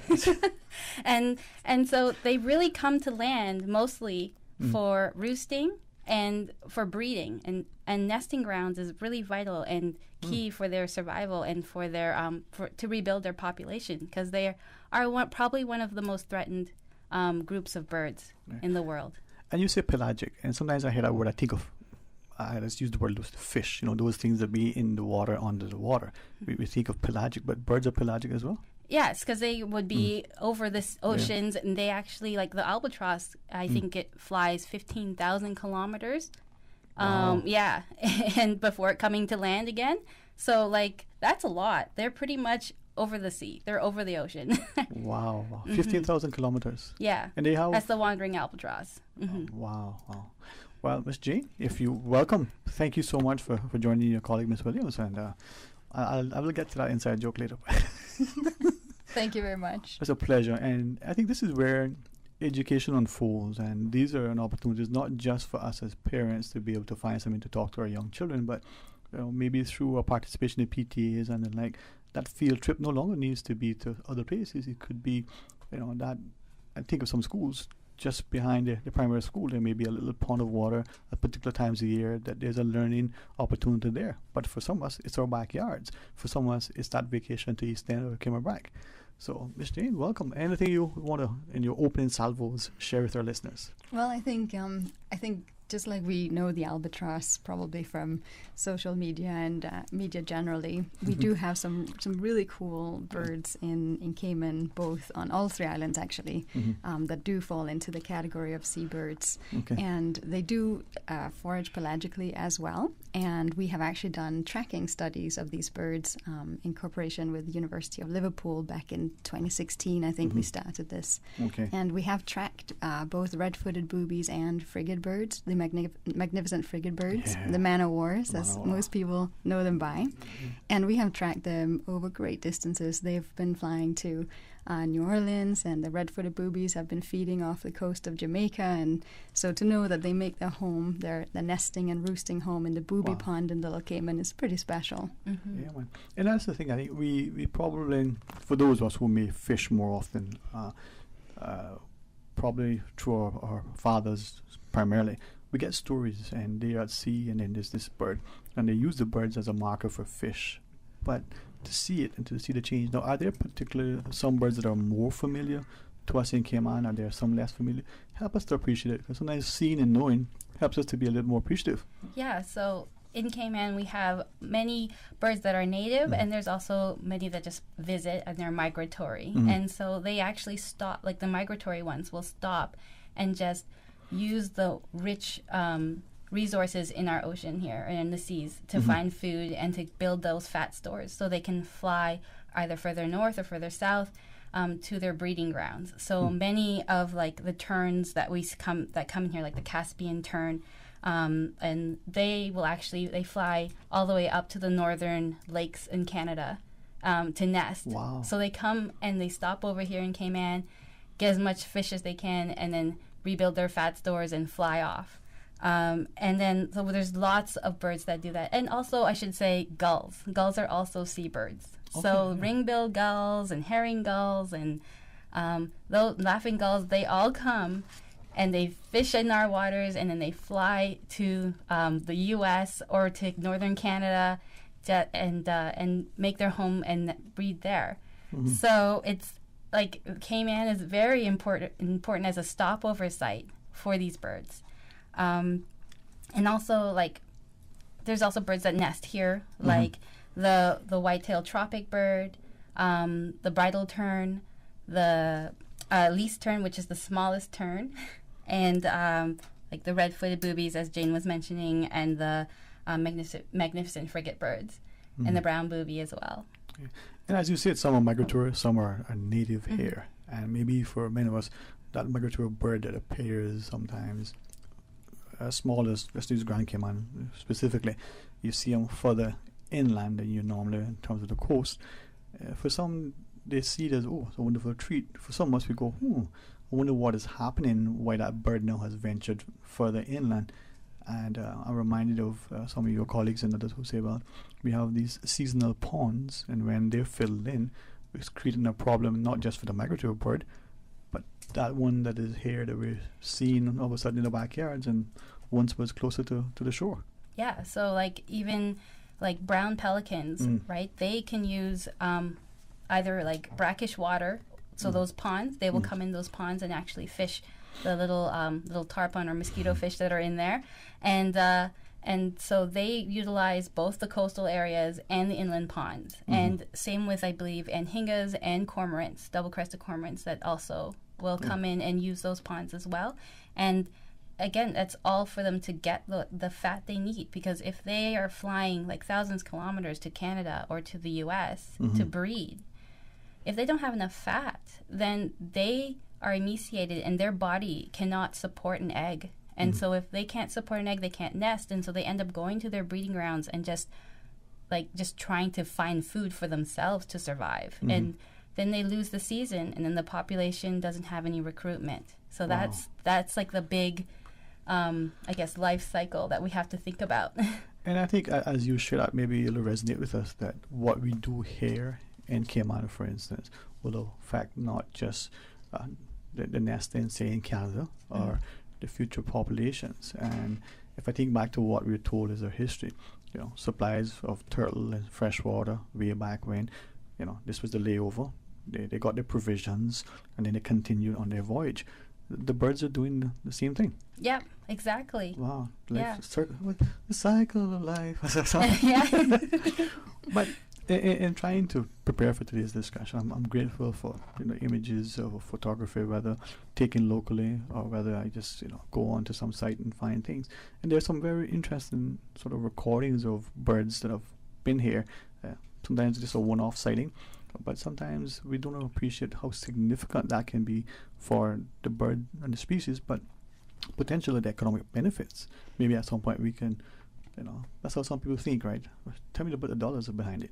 But before we get there, are there particular sort of concerns relative to what's happening in our environment, from the development and this impact on the seasonal ponds to the habitual nesting places. Ms. Jean? Yes, there are, very much so, unfortunately. As Simone was saying earlier, the ponds obviously do support seabirds, but the breeding seabirds that we have here, they usually nest in certain areas coastally, so they have direct access to the sea, but also things like the booby pond, for example. It's a Ramsar site that's protected by the National Trust as well on Little Cayman, and that's where we see all of our magnificent frigate birds and our red-footed boobies nest. So that site is fairly well protected, but unfortunately that's not the case for many of our other resident and breeding seabirds. One of the most rapidly declining seabirds in the Cayman Islands currently is the brown booby that is only found on Cayman brack. So I'm not sure if you're familiar with it. It's a very charismatic bird, and especially we get along well. We interact. I've seen photos. Especially the chicks. They're super cute when it's just time for them now, actually. I've seen some videos of friends who've gone across, and it's amazing. Here's this little curious little thing, maybe because of my introduction. They remind me of little turtles as they're moving about the place, and somehow have smiles on their faces almost. Right. They're super cute. Yeah. They're cute little thing. It's very unfortunate with what's happening with that particular population. So I should say the brown boobies, the red-footed boobies, and the frigate birds are all found elsewhere in the world. But this is a very important piece of that puzzle. As you say, it's all interconnected. And we need to do what we can to protect the colonies that we have in our care and is our responsibility. And unfortunately, we're not doing particularly well when it comes to the brown booby. Back in the 1930s, there were thousands of boobies all across Cayman brack, and we have that from people having passed that over to their children. We have a lot of stories that have been told to people still living from their grandparents, how many boobies there were, and that eggs were harvested. That's how many actual birds there were. Unfortunately, we've seen a really, really rapid decline in the brown booby to the point where in 1983, when the first survey was done, we only saw 170 pairs. Wow. And that has declined even further to 2001. We saw 61 pairs. And in 2019, we had only 46 pairs, and even that number has gone down. That's significant. So that is extremely significant if you think about it, because what you want whenever you're trying to protect any kind of natural population of animal is to have enough that there is resiliency. Resiliency is kind of the key word here, because if something happens like a tropical storm, a hurricane, Lord forbids 2 hurricanes in consecutive order, we are really at the risk of losing these populations forever. So when we on a daily present threats such as wild roaming dogs or cats or development, a lot of these birds nest on the ground. Anyone walking or not paying attention to the signs we put out there, etc., it can really disturb these seabirds. And people don't understand, but seabirds will often abandon the nest at the very last resort. So even if they don't move, even if they don't get off the nest or do anything that looks distressing, they can be extremely stressed and can abandon the nest later on. So we always recommend when you see the brown boobies not to go too close. Bring your binoculars, enjoy them, to your heart's content, because they are really beautiful animals. But they are under so much threat that we just have to be very, very mindful when we're around them and when we want to do anything in their habitat, in their remaining habitat, I should say. In their remaining habitat. And right. As you were sharing, I was thinking back to Miss Lynn Walton the other day. She was our guest, and she was telling the stories of her husband, George, related to her that she recorded in the stories. And to see that you can go in a very short time from countless thousands almost to you be able to, wait a minute, 1, 2, 3, 4, you can count them. Right. I got 2 photos here of some pictures that some of our listeners sent. I know our listeners and viewers won't be able to watch, but that's a brown pelican. Brown pelican. I think that's Mike. I guess that's just good. and I'm gonna go into the break. But what's this one? That looks like a gray catbird. Gray catbird. That's not a seabird. Not a seabird. So my friend was right. Nicole. Yeah. He says, look at that, the catbird. Now, how common are they here? Was the question. Oh, the gray catbird is actually a migratory species. It actually breeds up in Canada, And but they do overwinter here in Cayman and also in Cuba, and pretty much like most of the Caribbean, I believe. And they're very known for their wonderful cat calls. It's pretty cool. Yeah, it's amazing. Just let me. Do you want us to take a break, sir? All right, we're going to pause, and when we come back, Ms. Nicole will continue our discussion. So stay tuned for Talk Today. A caring and community spirit, cherished family and cultural values. These are some of the things that still embodies the Caymanian way of life in the Eastern Districts today. Savannah Pharmacy, your neighborhood pharmacy, located in Countryside Shopping Village, is delighted to offer products and services of real value. Whether it's catering to your family's medical needs or carrying apparel, gifts, and beauty products, Savannah Pharmacy provides you with more than just prescriptions. Remember, they're always just around the corner with everything your family needs and convenient opening hours, including Sundays and holidays. Savannah Pharmacy. For more information, call 946-3336. For medical lab services in Cayman, go straight to MedLab. For a full range of medical services, pleasant, clean and comfortable environment, no long lines and affordable fees, visit MedLab at the Smith Road Plaza. Open Monday to Friday, 8:30 a.m. to 5 p.m. and half day on Saturdays. Call 949-7331 to make your appointment. For medical lab services in Cayman, MedLab. Ask our professional team about the benefits of cutting-edge technology with MedLab's new state-of-the-art digital mammogram machine. Hi, I'm remodeling our bathroom. I have a few questions. Sure. What are some ideas to make my bathroom feel larger? How do I know if I'm picking the right vanity? How do I choose a new toilet or a new countertop? Also, the lighting is terrible. Can I put a window or a skylight? And do I really need an exhaust fan? You've come to the right place. At Brand Source, we custom design kitchen and baths, and our talented design team can help answer your questions. Whether you're looking for a modern, functional family bathroom or a luxurious personal retreat, we'll help create that beautiful space that makes your home yours. And if you're in a rush for a new look and have a limited budget, our ready-to-install bathroom vanities, built with solid wood and countertops of the finest materials, are a quick and easy remodeling solution. For the very best in custom-designed kitchens and baths, visit Brand Source Home Gallery on Dorsey Drive, Industrial Park, Cayman's Kitchen and Bath Center. It's the right time and this is the place to be. Give your space a refresh with the spring savings sale this April at Tomlinson Furniture and Mattress Gallery. Sofas, sectionals, and love seats take 20% off the lowest price. 3-piece queen bedroom sets in solid wood take 20% off. 5-piece dining sets, TV stands, coffee tables, and wall shelves take 20% off. Sheets, pillows, fragrance warmers, and sprays take 15% off. Great savings on mattresses, foundations, and frames. Indoor and outdoor furniture. The spring savings sale in store only all April long at Tomlinson Furniture and the Mattress Gallery at Tomlinson Building, Walkers Road. Check our Facebook or Instagram for sale flyer details. It's the right time and this is the place to be. Subway is serving up a special new sauce, bursting with flavor in every bite. The new Savory Collection is a tropical sweet and spicy sauce made with a combination of spices, habanero peppers, thyme, onion, black pepper, ginger, citrus juices, and molasses. So good. Wow. Sensational. Delicious. Subway's Savory Collection pairs perfectly with our oven roasted chicken or steak sub. Savor the flavor. For a limited time, only at Subway. Subway. Eat fresh. The annual business surveys are ongoing. The surveys are conducted by the Economics and Statistics Office and seek to measure the economic performance of all local industries. The survey forms for this year were mailed or emailed to all relevant entities operating in the Cayman Islands. The surveys are confidential under the Statistics Act and are exempt from the Freedom of Information Act. Your response matters. Do your part. Fill out and return your survey forms to the Economics and Statistics Office. For assistance in filling up the forms or for more information, visit www.eso.ky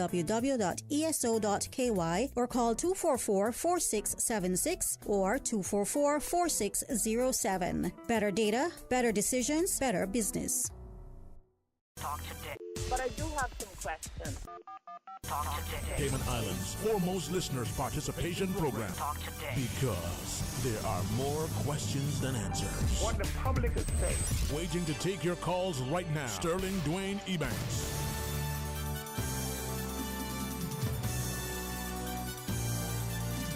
Hey, good afternoon and welcome back, and thanks for joining us. And of course, the phone lines are open if you want to have a chance to share into the joy and the education from the Department of Environment, the Terrestrial Resources Unit, two of the research officers, Miss Simone Williams and Miss Jean, what's it? Hawkinson? Yeah. I like it, Your job must be not just very rewarding, but you get to interact daily in the fresh air. You get to, feel and see. And with great respect, it must be sometimes a bit daunting to know that, for argument's sake, you come out today and it looks so wonderful to see, all of these wonderful birds, and then, you think back, last year or 10 years ago, there were so many more. That's mixed bag, I guess.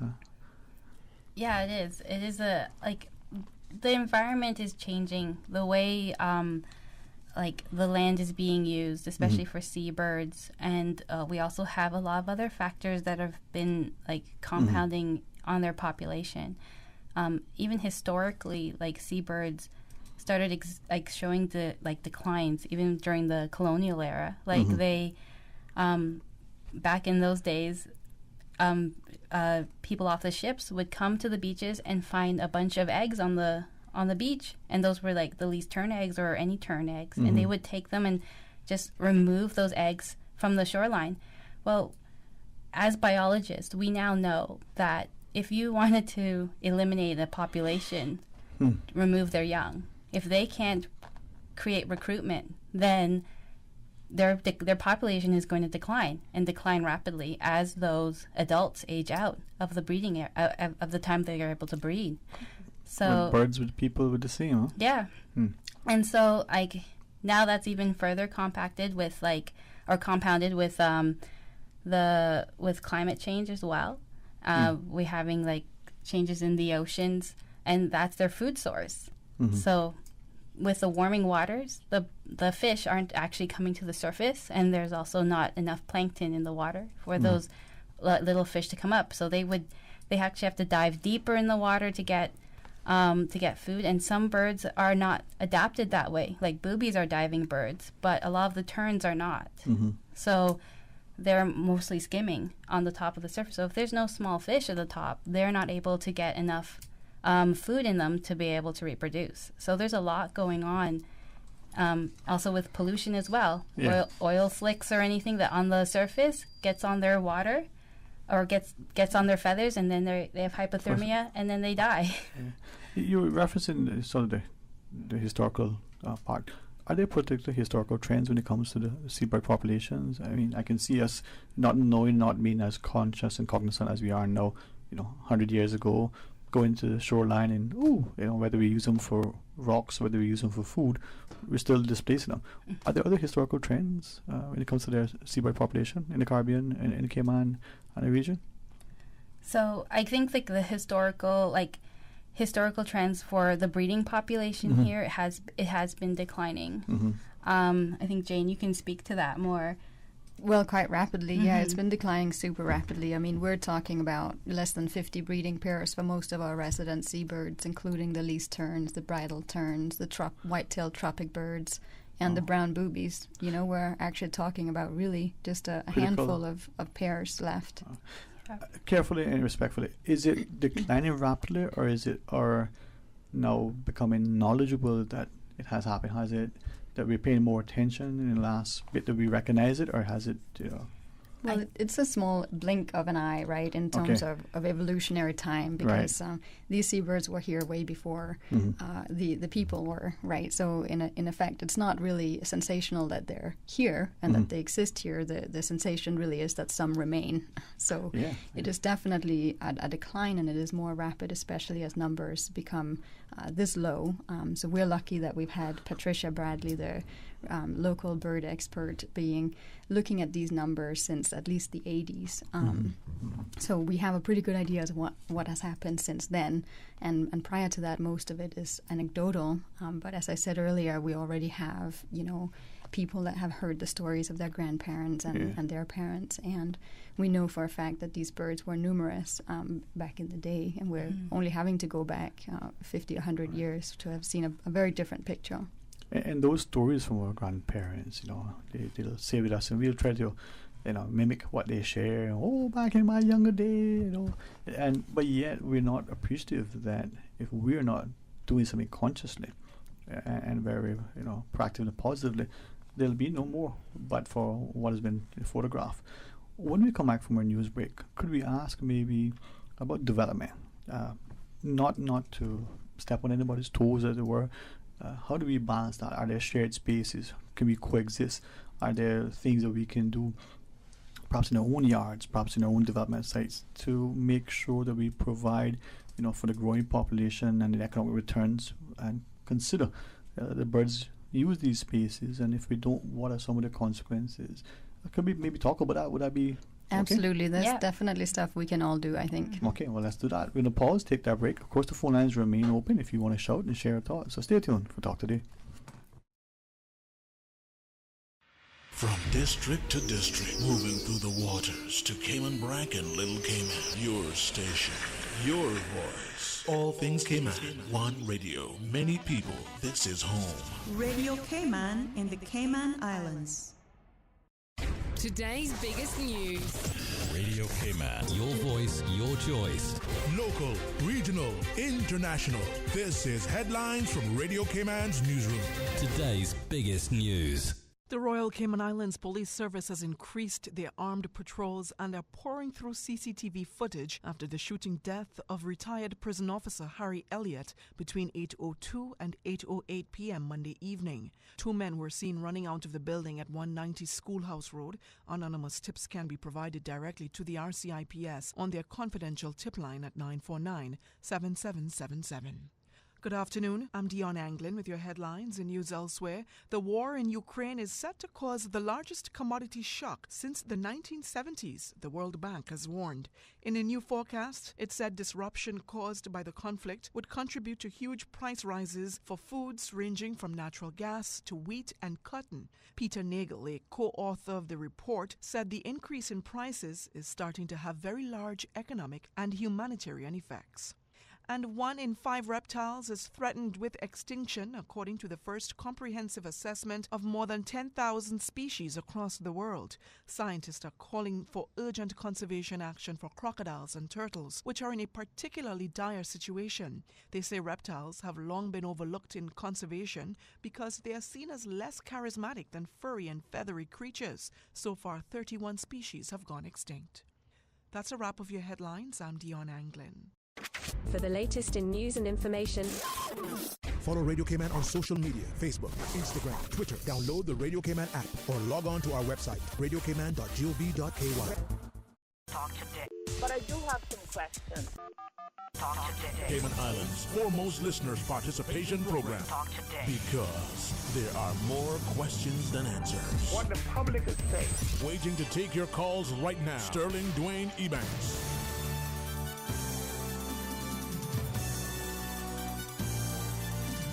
Hey, good afternoon. Welcome back, and thanks very much to the Department of the Environment, and especially the chance to talk about nesting seabirds. And there are many of us. I can see the fishermen out at sea, very thankful looking for the birds, because probably that'd be indicative of some fish nearby. I can think of the teacher on a field trip, as part of the biology class, taking the students out maybe near the school. Maybe it's a sanctioned trip to East End somewhere. But increasingly, we seem to have to travel far afield to see what our parents and their parents saw in their backyards. Now, we were asking prior to the break, as we speak to Simone and Jane about the whole issue. What are we doing? What are we not doing? How do we coexist? Are there particular things? I mean, Ms. Jane? Well, I think what the department has been doing has been collecting the scientific data. So pretty much figuring out when are the birds nesting, where are they nesting, and which areas are particularly important. So one thing we can all do is if we do see a nesting seabird or any bird on the ground, be mindful of it, be respectful of it. And that includes not letting children get too close. Don't get too close yourself, even though it is exciting to see them. Do not let your dogs roam free, and if possible, keep your cats indoors if you are anywhere close to a nesting seabird area. What we can do as natural resource managers is try and find out what is critical habitat. In other words, without which habitat these birds would not continue to exist.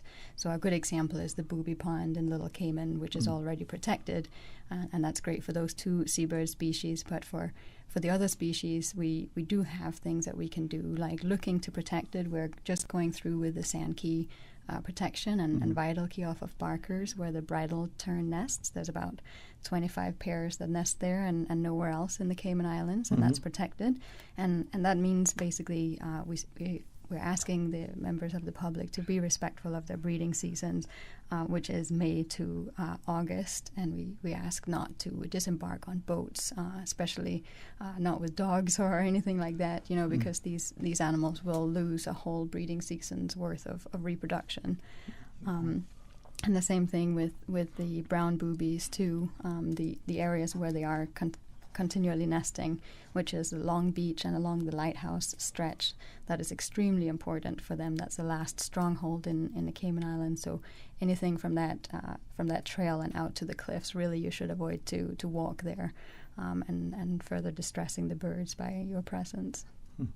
And with great respect to many, listen, they're just birds.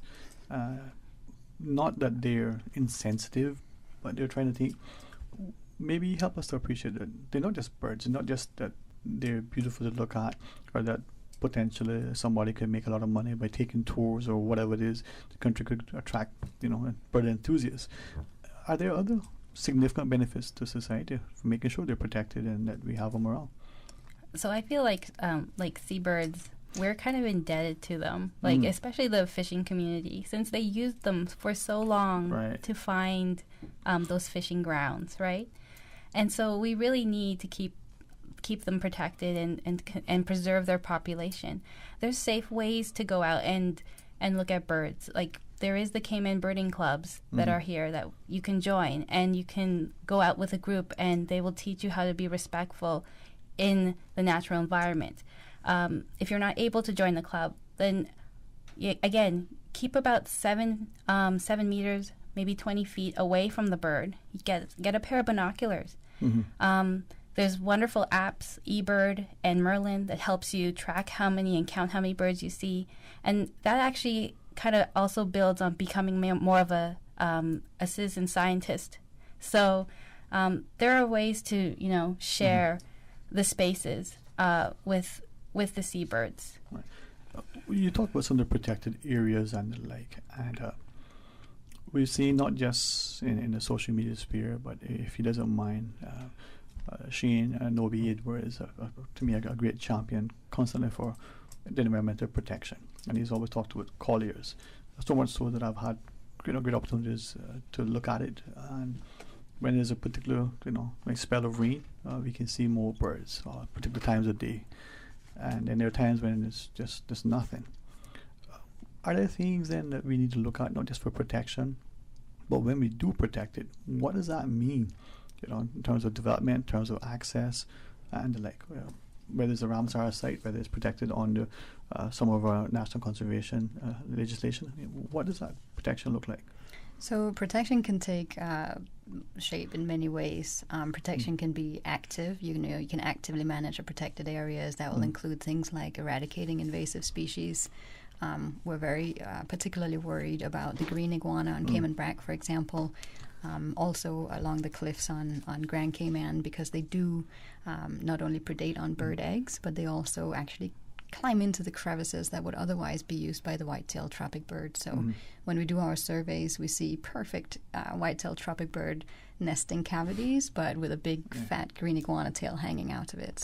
So things like active management includes removing invasive species, even doing rat control around certain areas, because rats have been proved detrimental to seabird colonies. But there's also a passive element in that. So the passive management is basically saying, look, you shouldn't be going on to Sand Key during the nesting season. That's basically a good time to leave the whole area alone. But that doesn't mean you can't enjoy the birds, and you will have a chance to enjoy the birds because they'll remain to exist. Yeah. If I might ask, and again, some of us believe the more we know, the better position we are to be responsive and be responsible. Then there are some of us who would say, "Oh, let's keep this hidden from everybody so that nobody goes," believing that if you don't tell people that you find, plant species A or particular iguana or whatever in this area, then nobody will know. What happens is that ignorance isn't bliss. So with that in mind, we mentioned Sand Key, we mentioned the nesting season. Some of us listening go, where is Sand Key? When is the nesting season? Would knowing where it is specifically, knowing when it is, would that help us to be cognizant and very conscious? Let me not go there. I'll give us an example. There's a guy who was going to a certain place. He didn't realize that was, he was looking for something in particular. Thankfully, it wasn't anything. He just didn't know that was what it was. Oh, but it's right here. We don't know. We don't know. That's absolutely correct. And I think we have to be very, very transparent. And we in the department definitely are pushing the social media aspect and any kind of public outreach and engagement with the public. We have a lot of signs that we put both on Sand Key, which is just off of South Sound, in case you're wondering. No. And don't swim out there, please. The current is pretty stiff. That's true. And for example, we have another nesting colony of least terns in Preston Bay along the coast of Little Cayman, and we try with the National Trust to put up signs so that people that have not been reached by us yet can at least see the signs for themselves as and when they are in the area, and they can check their clock and their watch and see what day it is of the year and see if there's any risk of them continuing walking along that stretch of beach or not. I think this is where maybe we need to realize that this isn't for us or for them. This is a collective effort. And I hearken to not long ago where the use of a nice long scope on a camera or a pair of binoculars. From a distance you can really enjoy some of these birds. And earlier we talked about the smiles on some of the faces of the birds. But that's what it looks like. It reminded me of little turtles as they were leaving. I'm convinced they were smiling. One looked at you and go, haha, bye-bye. But someone from that idea, though, it's probably in the minds of many, well, that's for government through legislation. That's for the Department of Environment. We have a terrestrial resources unit. That's your guys' job. It doesn't matter to me. We can only be so many places. And we need more eyes. And if people can get out there, and especially if for invasive species like the green iguana, if you guys see a green iguana, please call the green iguana hotline. It's like 925-ROCKS or 925-7625. And there's also in Cayman Brac, there's the 936-1388 number. And just alert us that, hey, I see a green iguana, tell us where it is.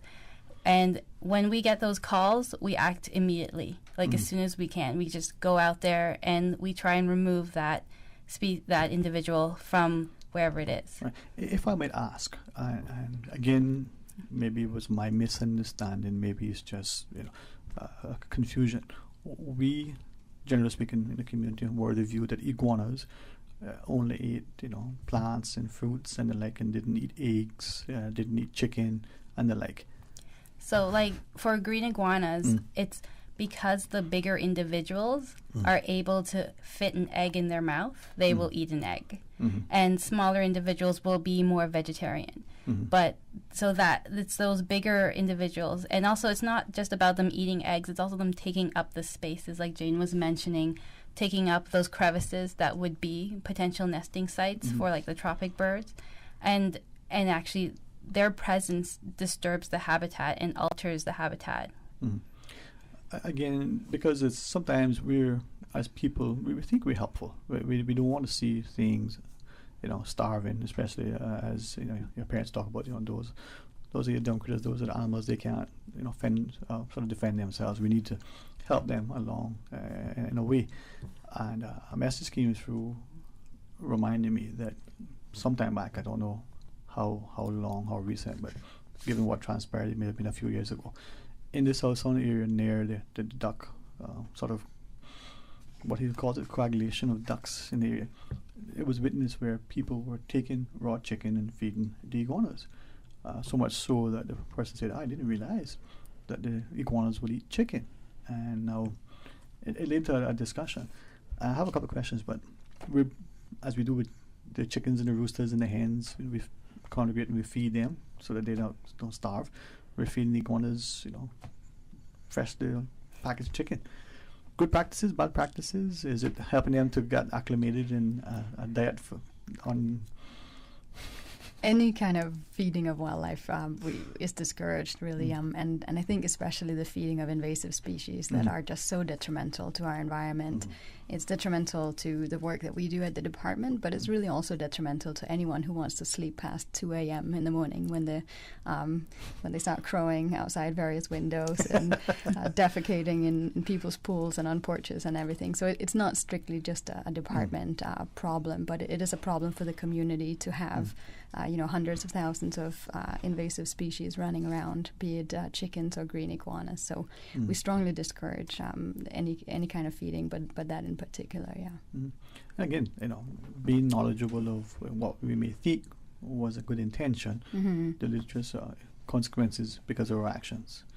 Now, we'll take the final break, and when we come back, we'll ask you to repeat and remind us of certain things, but as we go through it, there are these sort of protected areas. You did share what we can do, and I was just thinking like how some of us in our gardens may plant particular flowers to attract butterflies. We may put up bird feeders for some of the birds. With nesting seabirds, are there other things that we could do, and importantly, even in our intent to do good, that if we continue to practice, we're actually doing harm? Guide us in that direction? All right, let's pause and let's take the break. When we come back, more talk today. Busy, busy, busy. Feel like there's not just enough hours in the day. Savannah Pharmacy, service to make your life easier. Now you can WhatsApp your prescription order to 929-5045. And pickup is just around the corner with everything your family needs and convenient opening hours including Sundays and holidays. WhatsApp your prescription order to 929-5045. Savannah Pharmacy, wholesome values with modern conveniences.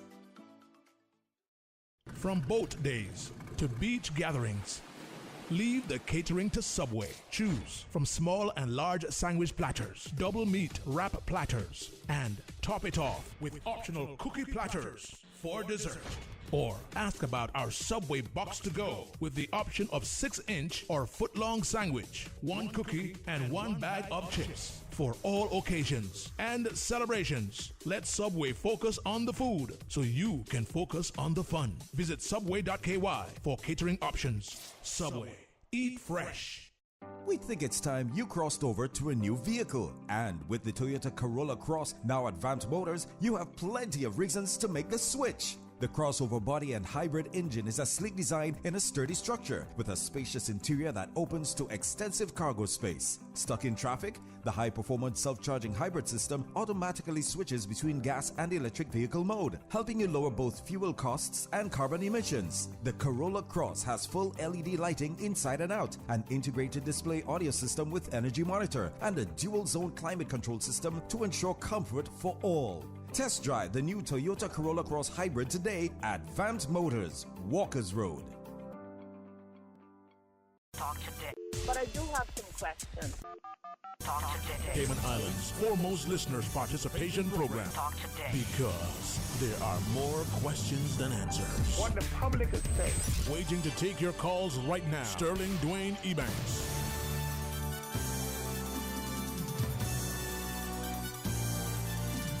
Hey, good afternoon and welcome back. And as we talk about nesting seabirds, I'm honored that Simone Williams and Jean Hawkinson from the Department of Environment and Terrestrial Resources Unit as research officers, as biologists. Here is probably an opportunity for us as parents in particular to help our children when they're in school. They're loving science and biology and they're out in nature. And for a lot of us, even in this time in lives where we spend so much time inside on those digital devices, that some of us still go outside. I think we can see the beauty, we can hear the birds, and in particular the last few years to see birds that we probably only heard about it from our parents or saw in photographs, to actually see them in our backyards, or to deliberately, consciously, take a Saturday morning stroll or a Sunday afternoon drive and see some of these along our seashores. Well, is that because we're now stepping back? Is it that they're more prolific despite the concerns of the dwindling population, or is it because they're so desperate that they no longer have what they used to have so close to the shore that they'll come further afield? Which is it, Miss Simone? Well, I think it's a combination of, like, in order for us to see birds, like sometimes seabirds. Seabirds on the seashore. Yeah. I like what you did there. So, like, we have to slow down. Bird watching is not a race. It's a slow. You have to be quiet. You have to really take it in and. So it's not for talk show hosts. Be quiet. Yeah. You're not going to see birds if you're chatting amongst themselves. It's very hard. Like, only the bird. There's certain birds that have different personalities that will actually stay there and endure all the noise that you will make, like the gulls, especially the laughing ones. All right. So as we continue, could I maybe ask your expertise? Another photograph from one of our listeners. It's a black and white bird, but it's not a penguin. I'm pretty sure it's not a penguin. What is this bird? You should know that. It's a brown booby. You sure it's a brown booby? It's See, a it looks brown like, booby. I don't know, it's laughing, his eyes are looking, and going, hey, what you doing? Nah, just kidding. No, and the reason why I recognize with respect to those listening, I'm not showing it on screen, but it just shows that we as a populace have one great affinity for these birds. We are out and about, and whether we know what it is, it's just a natural attraction to see some of this. Some of this is in our backyards. Some of this is a deliberate trek to the brack or, to other sort of less populated areas. But what's going to happen in short order if we're not consciously doing something to make sure that these birds can get, the replenishment they need to travel for our field? Well, I think it's an interesting question, and I think COVID, for all of its worries and everything else has brought to us, it has given us this idea or the sense that we do have the capacity or the ability to slow down and appreciate nature. I don't recall seeing that many people walking in my neighborhood since ever. Nope. And that happened during COVID, and people really were forced to slow down, and people loved the time that they could go outside, and everyone made the most of it, and nature was also really rebounding across the world really during that time. So we know we have the ability to slow down and the capacity to appreciate the nature around us. Unfortunately, as we get busy again, that seems to have gone out the window for a lot of all of us. But I think just being mindful, you can't protect and secure what you don't care about and what you care for. So something that people can do also, although it may sound a little intangible at times, but try and drive that passion and try and share it with your community and with your people, because if you don't care, we are going to lose these birds forever. Well, before I maybe interject a comment, let's join one of our listeners who's calling. Hey, good afternoon, welcome, thanks for calling. Good afternoon to you, Sterling, and good afternoon and to you, sir. Illustrious panel here, and knowledgeable. Yes, sir. Who was young. Nothing more delicious than a booby egg. I remember very well when that was a delicacy, and there are thousands and thousands of them. Particularly when I was over in Jamaica doing customs work along the docks, I remember everybody would get booby eggs at lunchtime. Sometimes that was the only lunch you had. But I remember I think it was in 1961, my father, was over there turtling, boat building, teaching them navigation. He was asked by the Jamaican government to call the booby birds people because they had become excessive and was a major bother to fishermen who would be out there in the Keys. Months at a time was setting the fish traps for the big boats that would come out of the fish. He brought in 20,000 dozen. What they did was bring in the eggs. 20,000 dozen booby eggs. Boxes he made himself, and several vessels brought them in. And then they'd sell them there, and that kept it down for quite a while. I just wondered if there's not a possibility of sort of making this a little bit commercial, because I've noticed throughout the world. I remember with the turtle farm, when it was a big commercial thing, we had over 108,000 turtles here, but the moment we decided it was only an endangered species, it went down drastically and returned them loose and so forth, but that's not for me to decide.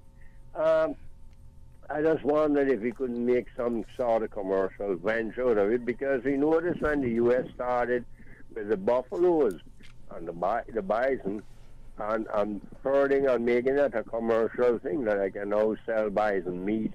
You have much, much more than you had, say, 100 years ago when it started decimating, because you're doing just what you do with the cattle and so forth. You're keeping them domesticated and so forth. There isn't any way to do that. The other question I'd just like to ask, maybe it's not appropriate, what are we doing about the little agouti, the only real indigenous white mammal here? I see maybe one a year or two a year, which that I used to see a lot more, but I can tell you that, see, on a couple of dead ones, out of those 3 or 4 I used to see, I just wondered if there's any attempt being made to try and preserve those creatures also. Okay. I'll hang up and listen on to maybe my ideas preposterous, but I do think if we made a sort of commercial thing out of it at the same time protecting them, we can fence off areas and so forth. That's easy to do. Mm-hmm. And because they're creatures of wing, they can fly. They can fence things off to protect against land animals. That's simple. I just wondered about that. Have a wonderful afternoon. I'll listen on. Thank you, sir. Thank you. So the agouti, for instance, was his last question. I mean, I know we talk about nesting seabirds, but what about the agouti? I saw one not long ago. It was as big as a horse. I just kidding. The agouti is not a native mammal to the Cayman Islands, and unfortunately, it's also quite heavily hunted still, especially in the eastern regions of the island. Mm-hmm. Interesting. Yeah. I mean, because he's of the view that's been here, the first sort of mammal, as it were. Again, understanding where we are, how things interplay, what impacts the other. We can see that being probably more visible whenever we see it in eastern underdeveloped areas than we do in, say, the central Georgetown. But so too is the iguana. No trees, no birds. How does that play out, though, as we move forward to, and then just globally speaking, we look at the threat to habitats globally, whether it's the big cats of the jungle or the savannah, or it's the the pandas. Yeah, so I think like when the caller was asking about can we breed boobies, can we farm them and things like that. It's an intense process to do anything like that. Like the husbandry involved, and also with birds, they have such a complicated life cycle. They need to fly kilometers. We don't really have those facilities to I guess, give them the life cycle they need to actually produce eggs in any abundance commercially, I wouldn't think. I know, like in Canada, where they have some rehabilitation for even animals that have lost, like young, that have lost their parents. And for some of like the geese and some of the cranes, they actually have to use flying gliders and fly these birds all the way down to the wintering ground so that they can actually get that idea of the migration in them. And so boobies are not like these are pelagic birds. How are we supposed to teach a bird to see and fish and recognize whatever they're recognizing in the water? We don't have the same eyesight as birds do. They have a very keen eyesight to see past I guess almost like polarized lenses, but enhanced polarized lenses where they can actually see into the water and be able to dive down to find that fish. How are we going to train that when we're not even able to see that far down in the water without special machinery? So it's a very complicated thing, but I mean, we do need to protect where they are right now. We need to protect what we know they need to survive. Mm-hmm. I think this is where this continued discussion, not just in our homes or in our schools, but in the wider community, as to how do we coexist. As people, sometimes we are challenged to even get along with each other, our neighbors, our co-workers, without being sensitive and respectful and responsible. The 2 years since have given a lot of us that time. Maybe we needed a reprieve for our own sanity and civility to get outside. Maybe the safety of the decreased traffic, maybe the less pressures of our demands of our jobs have given us that time to go, to reconnect. Maybe it starts with that approach to how we are living and working, so that you can take your families, or you can take yourself outside early morning or late afternoon, deliberately to explore, so that you see. But maybe that's just one man's naive approach to enjoying life. I don't know. We'll get there, right, Miss Simone? All right. In our remaining minutes, are there any particular sort of closing thoughts both you may want to share with our listeners?